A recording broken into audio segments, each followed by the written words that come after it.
तो गाइस यहाँ पर जो हमने पौधे लगाए हुए हैं ये दोनों हमारे बरसाती पौधे हैं और इन पौधों में अगर आप देखेंगे तो इनमें से काफी सारी मिट्टी लग रही है। उसके साथ ही काफी सारी ऐसी चीजें हो रही हैं जो कि हमारे पौधे में नहीं होनी चाहिए और उन चीजों के बारे में हम आगे आपसे डिस्कस करने वाले हैं। उसके साथ ही ये जो हमारे पौधे हैं ये बरसाती पौधे हैं और कल से बारिश चालू हो गई है और बारिश चालू होने के बाद आपको अपने पौधों में क्या-क्या चीजों का ध्यान रखना है, स्पेशली जो छोटे पौधे हैं उन पौधों में क्या ध्यान रखना है, इन बातों के बारे में हम काफी डिटेल में आपसे बात करेंगे। तो चलिए वीडियो को शुरू करते हैं।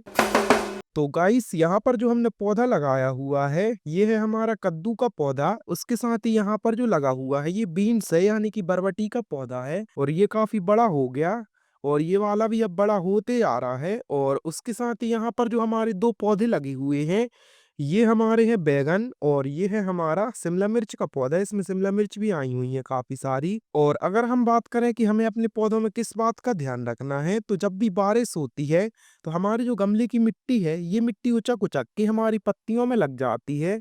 देखिए आप कितनी सारी लगी हुई है और इस मिट्टी को हमें हटाना है क्योंकि अगर हम इस मिट्टी को नहीं हटाएंगे तो हमारा पौधा इससे सूख सकता है।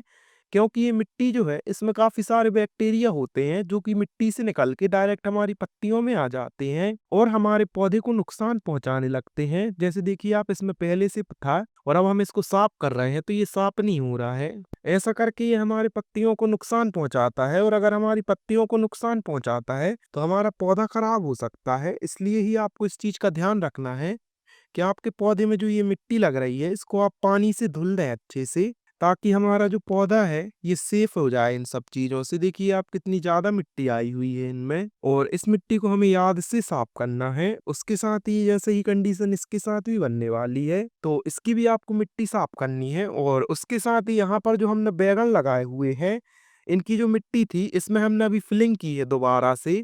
इसमें आपको भिंडी के टुकड़े दिख रहे होंगे डले डले और नई मिट्टी भी दिख रही है। उसके साथ ही ये कुछ पहले इस तरीके के थे और इनमें देखिए आप जब हमने इनमें पानी डाला तो हमारा पानी भी नहीं रिस रहा था। मतलब कि इनकी मिट्टी इतनी ज्यादा टाइट हो चुकी थी कि इनसे ना तो पानी जा रहा था और ना ही एयर जा रही थी और इसलिए ही हमारे पौधों के जो फ्लावर्स हैं ये काफी ज्यादा ड्रॉप हो रहे थे। और इस चीज को ओवरकम करने के लिए हमने इसकी मिट्टी की फिलिंग की है और वो कैसे की है उसके ऊपर हमने काफी डिटेल्ड वीडियो बनाई हुई है तो आप वो देख सकते हैं। उसके साथ ही हमने इनमें एक ऑर्गेनिक इंसेक्टिसाइड का भी यूज किया हुआ है तो आप उसके बारे में भी देख सकते हैं काफी डिटेल में और आपको काफी ज्यादा इन्फॉर्मेशन मिलने वाली है। उसके साथ ही काफी सारे प्रिकॉशंस भी पता चलेंगे। यहाँ पर देखिए इस कीड़े को भी हमें भगाना है अपने पौधों से। ये कीड़े भी काफी ज्यादा नुकसान पहुंचाते हैं और हमारी पत्तियों के रस चूसते रहते हैं। इन सब के लिए आप काफी सारे ऑर्गेनिक इंसेक्टिसाइड वगैरह यूज कर सकते हैं। उसके साथ ही यहाँ पर जो हमारी पत्तियां हैं इनमें देखिए आप कितनी ज्यादा चींटियां लगी हुई हैं और आने वाले दिनों में हम चींटियों को भगाने के लिए आपको 5 कमाल के तरीके बताने वाले हैं जिनसे कि आप अपने पौधों की चींटियों को भगा पाएंगे। अभी तो हमने सिर्फ इसकी रूट्स में काम किया है अब लेकिन हम आपको ऊपर भी काम करके दिखाएंगे। इन सारी चींटियों को भगाने के लिए हम एक पावरफुल घोल बनाने वाले हैं अपना।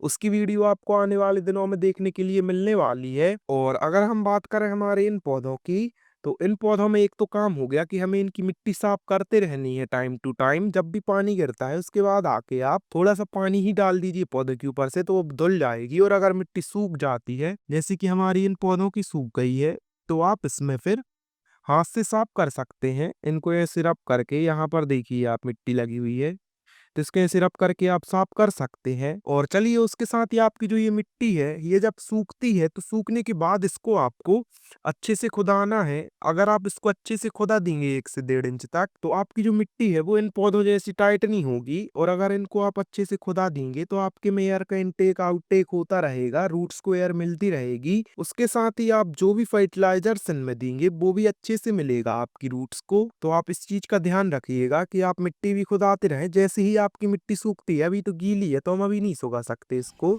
लेकिन हम वीडियो डाल दे रहे हैं, आप वहां से समझ पाएंगे कि कैसे खुदाना है। आप 1 से 1.5 इंच तक ही खुदाइएगा और ज्यादा गहरा मत खुदाइएगा। तो आप इसकी मिट्टी को जैसे ही सूखे तो उसको खुदा दीजिए 1 से 1.5 इंच तक। उसके साथ ही जब भी आप इनमें फर्टिलाइजर वगैरह देते हैं या खाद देते हैं, कुछ भी देते हैं, इंसेक्टिसाइड ही देते हैं, तो आपको इनमें तब देना है जब आपकी जो मिट्टी हो वो सूखी रहे।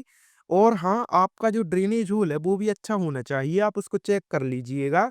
अगर वो बंद हो गया है तो उसको फिर दोबारा से बना दीजिए, क्योंकि अगर इनमें पानी रुका रहेगा तो आपकी रूट्स खराब हो सकती हैं पौधों की, और पौधों खराब हो सकता है, तो आप इस चीज का भी ध्यान रखिएगा। उसके साथ ही जैसे कि हमने आपको पहले बताया कि अगर आप इनमें कोई भी फर्टिलाइजर दें तो आप चेक कर लें कि मिट्टी आपकी सूखी हो, क्योंकि अगर मिट्टी सूखी नहीं होगी तो आपका फर्टिलाइजर जो है वो नीचे नहीं जाएगा, अच्छे से काम नहीं करेगा, आपकी रूट्स में अच्छे से नहीं मिलेगा, इसलिए ही आपको ये चेक करना है। उसके साथ ही हमारे इस पौधे में देखिए थ्रिप्स वगैरह आ रही हैं, इन सब के ऊपर भी हम एक प्रॉपर वीडियो आगे चल के बनाने वाले हैं, तो आने वाली वीडियोस काफी ज्यादा इंपॉर्टेंट होने वाली हैं। तो चलिए इस वीडियो को हम यहीं एंड करते हैं और मिलते हैं आपसे कल किसी और ऐसी इंटरेस्टिंग वीडियो के साथ, तब तक के लिए बाय।